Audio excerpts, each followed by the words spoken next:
রাজপুর সোনারপুর পুরসভার 12 নম্বর ওয়ার্ডে 50টিরও বেশি বাড়ি থেকে সিলিন্ডার নিয়ে চম্পট ডেলিভারি বয়ের।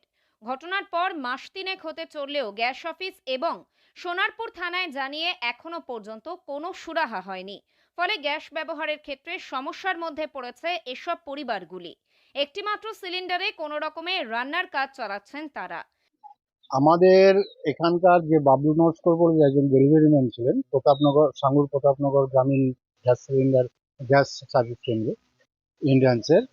তো ওই ছেলেটি আমাদের কাছে গ্যাস দিয়ে যায়, গ্যাস সিলিন্ডার নিয়ে যায়, গ্যাস সিলিন্ডার নিয়ে যায়।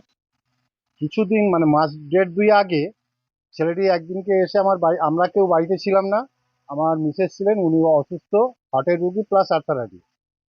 তো ওই ভদ্রমহিলাকে বলে যে কাকিমা আমাকে গ্যাস সিলিন্ডারটা দিন, আমাদের পাশের বাড়ি একটা বিয়ে বাড়ি অনুষ্ঠান ছিল, বললো ওখানে আমি গ্যাস দেবো আপনাদের, আমরা এক্ষুনি দিয়ে যাচ্ছি। আমার রাস্তায় ওই ওই বাড়ির সামনে আছে গ্যাস, সাইকেল গাড়ি দাঁড়িয়ে আছে, আমি ওখান থেকে নিয়ে দিয়ে যাচ্ছি বলে সেই যে গেছে আজও পর্যন্ত নেই। আপনার নাম? বিষয়টি নিয়ে প্রশাসন যাতে উপযুক্ত তদন্ত করে এবং ব্যবস্থা নেয় তার দাবি জানিয়েছেন এই ওয়ার্ডের পৌরপিতা।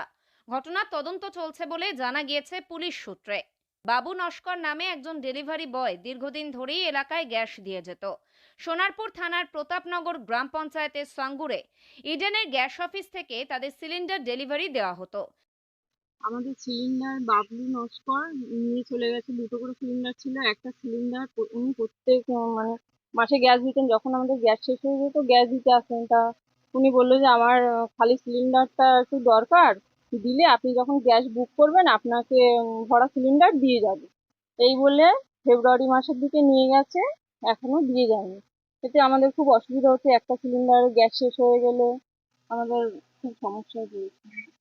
আমরা থানায় জানিয়েছি, গ্যাস অফিসেও জানিয়েছি। কি বলছে? ওনারা বলছে উনি তো পালিয়ে গেছে, তা দেবো।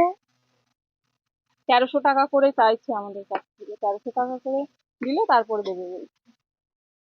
তিনি বলেন বিষয়টি গ্যাস অফিসে জানানো হলে তারা এখন হাফ সিলিন্ডারের দাম চাইছে। অনেকের বাড়ি থেকে আবার ভর্তি সিলিন্ডার এবং টাকা নিয়ে গিয়েছে বলে অভিযোগ। এলাকার আরেক বাসিন্দা লাবণ্য হালদার বলেন তারা যাতে রান্নাবান্না করে খেতে পারেন তার জন্য সিলিন্ডারের ব্যবস্থা করে দিক প্রশাসন। উজ্জ্বলা গ্যাস যোজনায় একটিমাত্র সিলিন্ডার ব্যবহার করেন তনুশ্রী ভান্ডারী, তার একটিমাত্র সিলিন্ডারও নিয়ে চলে গিয়েছে বলে অভিযোগ। এর ফলে খুবই সমস্যার মধ্যে পড়েছেন তিনি। প্রিয়াঙ্কা মণ্ডলের অভিযোগ গ্যাস অফিসে সিলিন্ডারের কথা বললে তারা এখন অতিরিক্ত টাকা দাবি করছেন। এদিকে গ্যাস অফিসের সাথে এ বিষয়ে যোগাযোগ করা হলে তারা কিছু বলতে চাননি। তবে ওই ডেলিভারি বয়কে বরখাস্ত করা হয়েছে বলে জানা গিয়েছে।